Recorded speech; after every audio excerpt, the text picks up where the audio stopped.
Friends, இன்றைக்கி உங்களுக்காக ஒரு சின்ன மோட்டிவேஷன் சொல்லலாம்னு வந்திருக்கேன். நீங்கள் ஒரு எக்ஸாம் எழுதுறீங்க. எக்ஸாம்பிள் டிஎன்பிஎஸ்சி எக்ஸாம் எழுதுறீங்க.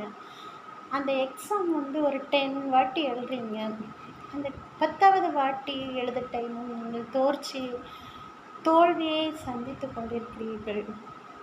அந்த தோல்வியை சந்தித்த பின் நீங்கள் யோசிக்கிறீர்கள், மனவேதனையோடு இருக்கிறீர்கள், அந்த எக்ஸாம் எழுதுவதை விட்டு விடுகிறீர்கள்.